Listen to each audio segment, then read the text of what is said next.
Reçois du peu que je trouve à donner, tout l'amour que mes yeux n'ont pas. Bien-aimés dans le Seigneur, voici encore une fois de plus, on est là avec vous dans notre chaîne Canal Elohim TV officielle.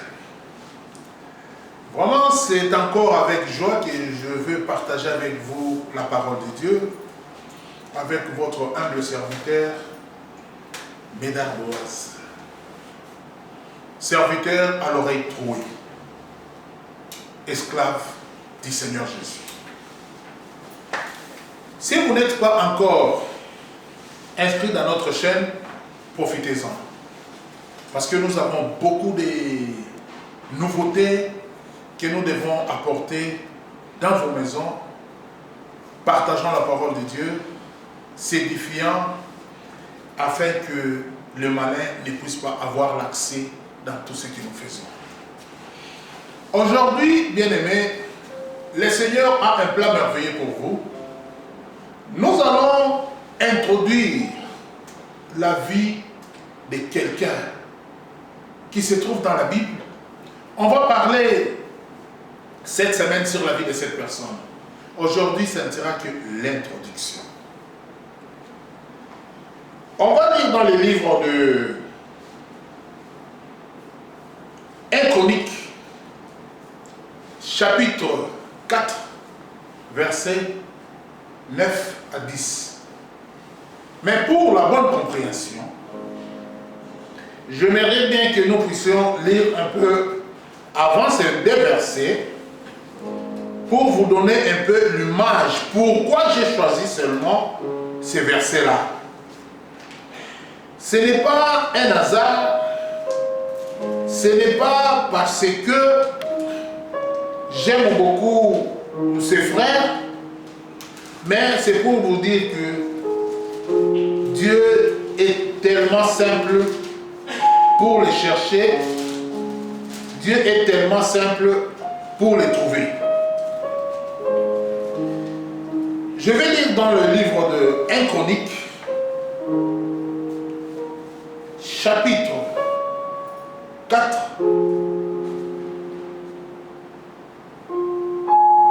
à partir du verset 5.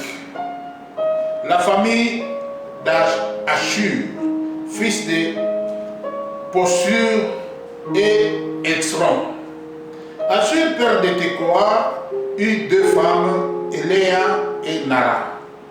Nara lui enfanta Azusham, Épher, Téméni, Achachari. Ce sont là les fils de Nara. Fils de Eléa, Tséré, Tsochar et Etnan. Kot, Archandra, Anouk et Atsobeba, et la famille d'Acherchel, fils d'Aroun. Jamais était plus considéré que ses frères. Sa mère lui donna le nom de Jabé en disant: c'est parce que je l'ai enfanté avec douleur. Jabé invoqua le nom de Dieu d'Israël en disant: si tu me bénis et que tu étends mes limites, si ta main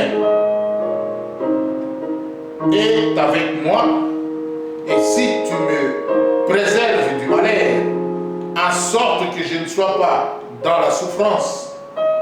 Et Dieu accorda ce qu'il avait demandé.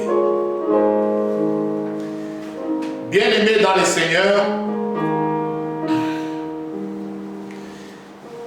on va prier le Seigneur notre Dieu pour cette parole.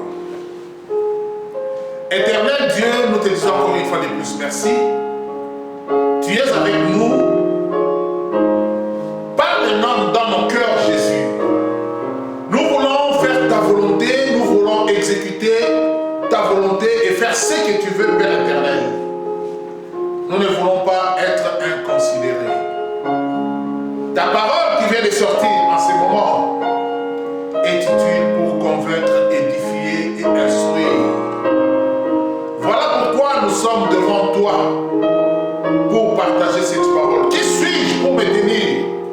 devant toutes ces personnes qui se trouvent devant moi. Jésus règne en ces lieux. Grandis en moi et que moi je puisse diminuer en toi. Jésus, merci. Que ton nom soit élevé, soit exalté dans le nom de Jésus. Ainsi nous te prions. Amen. Bien-aimés dans le Seigneur, le verset que nous venons de lire, nous allons nous asseoir beaucoup plus dans le verset 9 et 10. Dans le livre, dans la version Martin, la Bible dit ceci. Entre lesquels il y a eu Jabez, plus distingué que ses frères, et sa mère lui avait donné le nom de Jabez, parce que, dit-elle, j'ai enfanté avec travail. Et il y a d'autres versions. Par exemple, dans la version de Darby, la Bible dit, et Jabez fut plus honoré que ses frères. Et sa mère l'avait appelé du nom de Jabez, disant, je l'ai enfanté avec douleur. Je l'ai enfanté avec douleur. Dans le livre des Crampons, la Bible nous dit, Jabez était plus honoré, donc honoré, que ses frères. Sa mère lui donnant le nom de Jabez en disant, c'est parce que je l'ai enfanté avec douleur. Pourquoi aujourd'hui on veut parler de Jabez? J'ai commencé à lire un peu au-dessus. Si tu pourras commencer à la maison à partir du verset 1 jusqu'au verset 10. Tu vas lire, il y avait par exemple le fils de Judas, Pérez, Strom, Camille et Hur, Job, Réaja, fils de Tobal, engendré Jachar, toute une liste. On nous donne la liste de toutes, c'est lui qui a engendré ceci, c'est lui qui a engendré cela, c'est lui qui a engendré. Bien aimé, il n'y avait pas de stop. Il y avait des gens qui s'engendraient, engendraient. Et pendant qu'ils s'engendraient, quand ils sont arrivés à Jabez, la Bible dit Jabez fut plus honoré que ses frères. Et sa mère lui donna le nom de Jabez. Pourquoi seulement Jabez? Parce qu'il avait quelque chose de différent avec ses frères. Dès sa naissance, il avait montré un peu quelque chose de différence. Je vais bien voir l'heure pour que je puisse contrôler mon temps. Et pendant que Jabez était en train de grandir, la Bible nous dit il était honoré de plus que toute autre personne. Si je le dis, c'est parce que la Bible le confirme. Pour être honoré, vous êtes dans une famille, pour être honoré plus que les autres, il faut qu'il y ait des signes de différence. Alléluia. Joseph était distingué parmi ses frères dans la famille de Jacob. Il était distingué, c'est pourquoi son père l'avait créé une robe multicolore pour faire la différence. Et cette maman aussi pouvait faire la même chose pour Jabez. Parce qu'il sait ce que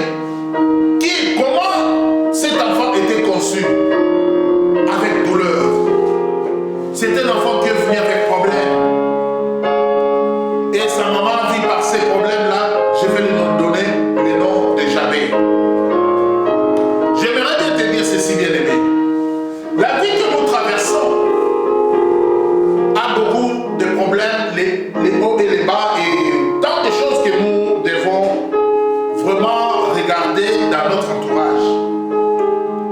Aujourd'hui, comme je viens de te dire que c'est le jour de l'introduction, je veux que tu puisses bien me saisir pour accompagner la suite de la prédication. Quand j'avais été né, je ne sais pas si c'était par césarienne, je ne sais pas comment la médecine était dans cette période-là, mais la Bible nous dit qu'il était né avec douleur. C'est pourquoi sa maman lui avait donné le nom de Jabez. Je vais mettre un peu entre parenthèses ici. Aujourd'hui, dans la vie que nous traversons, nous avons l'habitude d'uniter les choses sans réfléchir. Principalement en ce qui concerne les noms de nos enfants. Il y a des gens qui donnent les enfants les noms sans tenir compte de l'origine de cet enfant, de l'origine de ces noms. Et quand nous parlons de l'origine des noms, moi je suis africain, principalement chez les Bakongo. Nous avons des noms que nous transformons cela comme, je ne sais pas, des noms que nous avons sans tenir compte de ça, parce que c'était le nom de mon oncle, c'était le nom de mon père, c'est le nom, mais ces noms-là ont une signification dans notre langue, dans nos dialectes. Je peux prendre facilement le nom de Mampas. Mampas, c'était un nom qui signifie l'homme de douleur, la souffrance. Peut-être Jabez aussi, il s'appelait déjà Mampas, c'est selon l'explication que nous voyons ici. Bien aimé, quand tu donnes les noms à un enfant, ces noms-là vont les suivre.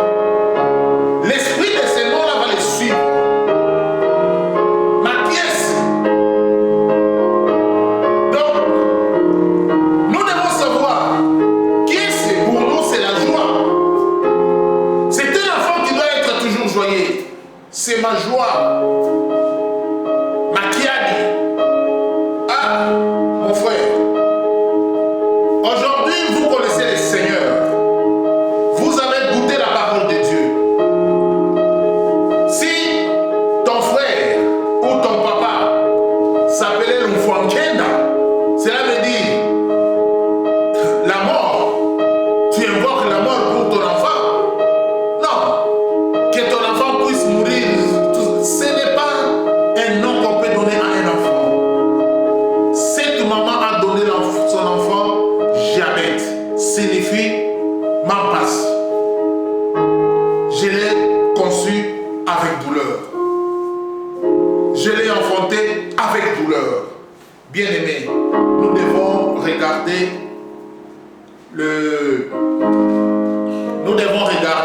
où est l'horloge, s'il vous plaît, pour que je puisse contrôler les temps. Donne ça ici, s'il te plaît.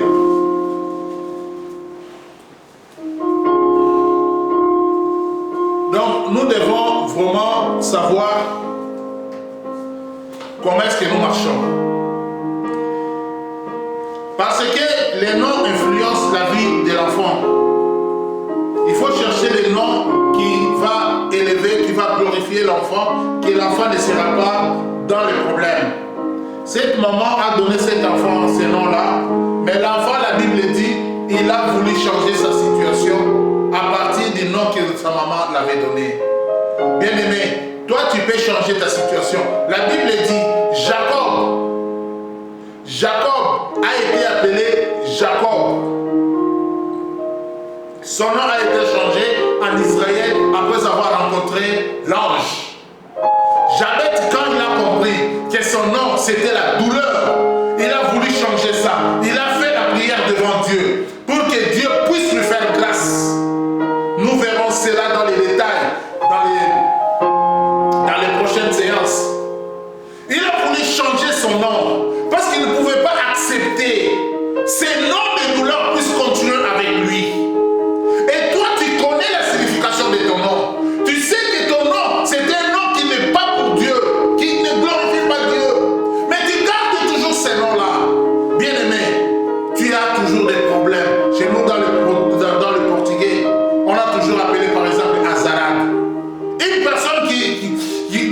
c'est un enfant hasard qui a toujours de la malchance.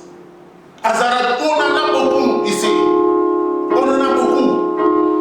Donc nous devons savoir, quand on donne un enfant un nom, ce nom-là doit porter quelque chose de bénédiction. Nous savons par exemple le nom de Boaz. Ça se trouve dans la Bible. Mais qui était Boaz dans la Bible? Un homme fort, riche, béni. Et si aujourd'hui, moi, je suis Boaz, parce que j'ai compris qui était cet homme. Et même pas à 100%, mais je vous dis que je vis quand même la vie de Boaz. Alléluia. Parce que Dieu est fidèle. Quand on te donne un nom, il sait pourquoi il t'a donné ce nom. Jésus est venu, Emmanuel. On l'a appelé Emmanuel. On a prophétisé Emmanuel, Dieu parmi les hommes. Et Jésus, quand il est venu, c'était un Dieu parmi les hommes. Et nous avons vécu ce que Jésus a montré comme Dieu sur la terre. Bien-aimé, ne sois pas distrait. Ne donnez pas n'importe quel nom à ton frère, à ton fils. Parce que c'est ta maman. Parce que c'est ton papa. Non, tu vois que c'est le nom de famille. Bien-aimé, que c'est le nom de famille arrête sur toi. Que ce nom de famille arrête sur toi. Parce que Dieu veut que quand tu marches avec lui, il faut porter le nom de Jésus. Il faut marcher avec lui. Il faut être. Donc tu vois, quand Meshach, Shadrach, Abednego, on les a amenés dans déportation. Là, la déportation, il y avait Anania, Azaria. On les a changés des noms pour des Meshach, des Shadrach, des Abednego. Mais ils avaient leur propre nom. Pourquoi? On a voulu leur donner les noms de ces dieux-là, de cette ville-là. Mais Dieu est toujours fidèle. Là, ils étaient dans l'esclavage. Mais non. Un nom qui ne glorifie pas Dieu. Mais j'aimerais bien que tu puisses comprendre la situation de la vie de ton enfant. Que tu puisses comprendre ce que Dieu veut pour toi. Que tu puisses comprendre ce que Dieu va faire pour toi. Il faut choisir les noms fidèles à Dieu. Oh bien-aimé, un nom comme Naomi. Naomi a pleuré. Naomi a pleuré dans sa vie. Il a quitté son territoire pour aller dans le pays de Moab. Quand il est arrivé là-bas, son nom a pris son sens. Elle était rentrée le main sur la tête. Elle s'appelait Naomi. Alléluia. La Bible dit, nous devons savoir, quand je suis Naomi, je dois avoir la joie. Alléluia. Il a perdu sa femme, il a perdu son mari, il a perdu ses enfants. Et elle est rentrée dans son pays d'origine. Bien-aimé, nous devons savoir, là où nous donnons les noms, nous devons considérer les noms comme la vie que nous transmettons à nos enfants. Dieu nous aime, il a un plan pour nous. Aujourd'hui, je veux tout simplement te faire comprendre sur les problèmes de ton nom. Est-ce que le nom que tu portes, c'est un nom béni? Laissez ces noms-là dans les papiers de ton nom, de ton identité, parce que tu as déjà enregistré ces noms. Mais si tu as la possibilité de les changer, tu peux les changer. Au cas contraire, si on te demande comment tu t'appelles, ne donne même pas ces noms-là. Ne donne même pas ces noms-là. Donne un autre nom, un prénom, tout ça. Pour que ces noms-là commencent à être effacés chez les gens. Le Fankenda, Mapasi, le Fouidi. Ce n'est pas les noms que nous devons donner à nos enfants. Demande pardon à Dieu si tu as donné un de tes enfants ce genre de nom. Je connais un ami, un jeune artiste qui était avec nous ici à Rwanda. Sa mère, ses parents, quand ils faisaient des enfants, ils mouraient toujours, ils mouraient. Et 4 enfants sont passés comme ça. Et quand cet ami était né, un garçon, on a dit, toi, tu ne passeras pas, tu restes. Tu restes. Et on a donné ce garçon le nom de rester. Il est resté. Aujourd'hui, il vit en France. C'est un artiste. Reste. Parce qu'il a compris. Ils ont compris que tous les enfants qui nous passent entre nos mains, ce sont les noms que nous avons donnés, que les noms qui n'ont pas d'influence. Mais les langages de leurs parents ont fait rester cet enfant. Bien aimé, j'aimerais bien que nous puissions entrer en profondeur dans de la vie de ces jeunes garçons. La Bible nous dit,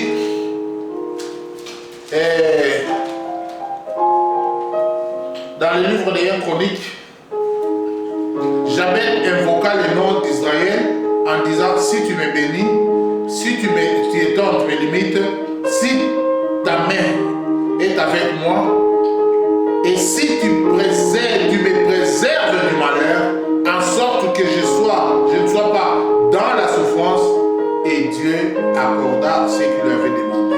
Je vais vous expliquer ça demain. On va prier le Seigneur. Éternel Dieu, nous voici dans l'introduction de la vie de Jabez.